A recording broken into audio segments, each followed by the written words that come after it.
principle of submission. Love and respect. How closely do you think God's commands match up with men's and women's needs? Let's start with ladies. Ladies, is it your real need to be loved above anything else?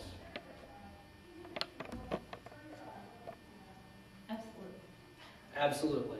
Okay? Why? Why is that the deepest need of a woman to be loved? Because we're relational.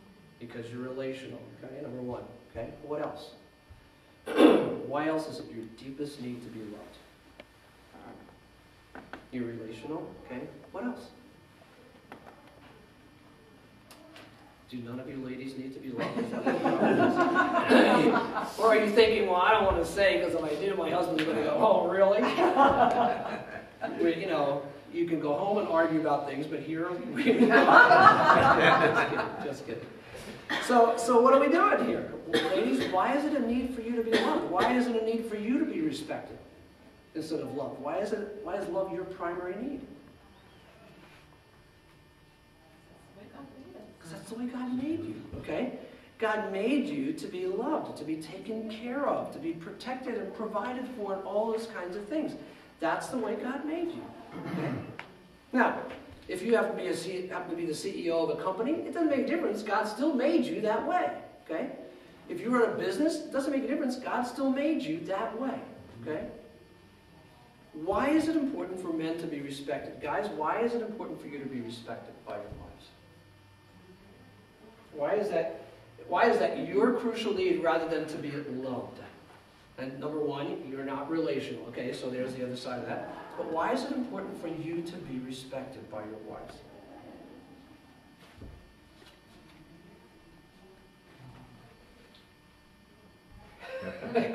Hello?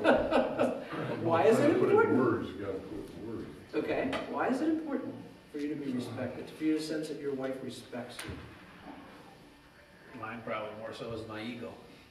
Okay. You want to know that your wife thinks you're the greatest guy walking on this earth. Okay? Self-esteem. Ego. Self-esteem. That's fine. Yep. You're right. So I mean, we want that in the secular world and above all else in our marriage. Right. What does he say on the thing? He says, I get respect here at the fire station, but I don't get it at home. Right.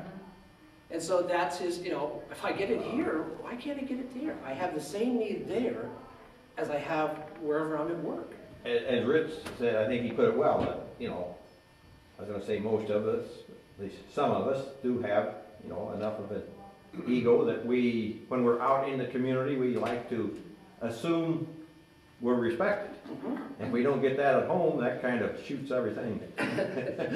Absolutely. No, it's like, why can't I get it at home when I get it out here? Everybody else thinks I'm great. Yeah, exactly. How's come? Exactly. I don't hear that when I'm home. Yeah, exactly. Why don't, people have a wonderful opinion of me out here, and my wife goes, yeah, well, take the trash out. Want to really hear?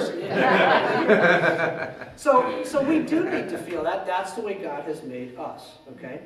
So when he takes Ephesians 5 and he says, let me summarize everything for you, and we generally hear at wedding ceremonies and so forth, the whole submission deal and so forth, but the really bottom line is love and respect. Love and respect. In fact, that's why I'm going to share some things with you in just a minute out of a book called Love and Respect. Okay? Great book. In fact, we used it at a couple's night out about a year or so ago. But the respect that he desperately needs and the love that she most desires. These are the things that are important to us. Notice at the bottom of page 15, a survey. One survey asked men, given the choice, how would they prefer to feel? Alone and unloved, or inadequate and disrespected? The survey results were alone and unloved 76% as opposed to inadequate and disrespected. In addition, the key complaint made by respondents was that the choices weren't different. The men felt being disrespected was the same as being unloved.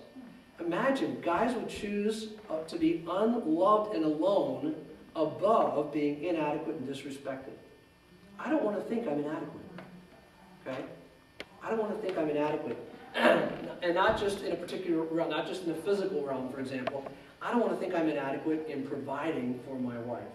Okay? So when a guy is out of work for a little bit, what does that do to him? What does it do to a guy who, for time being, whether it's a week or a couple of weeks or a couple of months, who's out of work, what does that do to him? Makes you feel inadequate. It makes you feel absolutely inadequate, okay? The wife's domain is the home, and she continues to do that. My domain is out there somewhere working, and when I'm not doing that, I feel very inadequate, okay? And so, I don't want to feel inadequate. I don't want to feel disrespected. I'd rather feel the others than that. Go to the next page. There's some questions, okay? Questions for women and questions for men, okay? And just let me read through these, okay? Here are the questions for women. Put a check beside the ones that would make you feel most loved if said by your husband, okay? It sounds like you had a stressful day today. Would you like to talk about it? What happened? I really like that new haircut. Makes you look very pretty. In response to calling him at work, sounding very upset, asking to talk with him, I have some people in my office, but I want to hear what's wrong. Hold on just a minute, and I'll get to a place where we can talk privately. Now think about those for a second, okay? And then the ones at the bottom, the ones that would make you feel most unloved. I know your birthday's tomorrow, but I've been really busy. Here, can you take the credit card and spend $50 on yourself? I heard John's wife went to that new fitness class and lost 10 pounds. Why don't you go check it out? Make you feel better. When are you going to clean up this house? It's a mess. Can't you see I'm in the middle of watching the game? You're always wanting to talk about something when I'm trying to relax. Now, obviously, I think any of those ones at the bottom would feel offended. But talk to me about the ones at the top. Which one would mean the most to you, that you would feel most loved, and why? Of those three?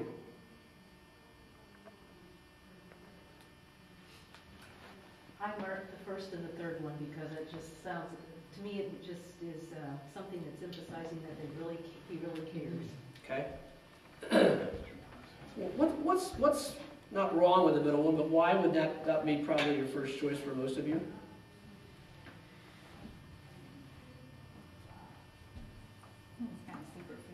It's kind of superficial. Yep. And you can change, that and so forth. And certainly you want your husband to think you are the most beautiful woman on earth, okay? And that he's never going to look at another woman his entire life, which you know is not true. Pardon? I'm speaking for her, but I'm pretty confident that's why it wouldn't work for her. She already knows I'm a very visual person anyway. Okay. So she's just. Well, I mean, if you take a guy and say, he is not, for the whole of his life, he's going to look at his wife and his wife only, you are dreaming. Okay? It's just the way we're geared. Okay? Men are geared visually, and that's just, doesn't mean I don't love her, don't cherish her, she's the one for me, I don't want anybody else. But to talk about beauty is a kind of a superficial thing, Susan. Okay? But these other things are really important. I'm gonna stop what I'm doing to listen to you. Okay? Now, that's a significant thing. I'm going to stop what I'm doing. I'm going to spend some time listening to you. We've told you, some of you this, but there's a book called The 5 Love Languages, which I'm sure some of you have read. And we've gone through and decided which are our love languages. Well, my wife's love language is spending quality time with her. That's not my love language. Mine is doing things. So when we go out to eat, going out to eat is just that. It's going out to eat. For you. For me. And when I'm done, I'm done. And I have other things to do. I have this agenda for the rest of my day or evening. And it never clicked with me until I found out that her love language is spending quality time with me. And so we'd go out to dinner, and the waitress would come along, and sometimes I'd even have the check before she was finished dessert, before she finished whatever. And finally we got into this habit, the waitress would come along, and she'd say, "Can I get you anything else?" Not me, could I have the check? My wife goes, "Could I have a cup of coffee?" So I know that I'm not leaving right away.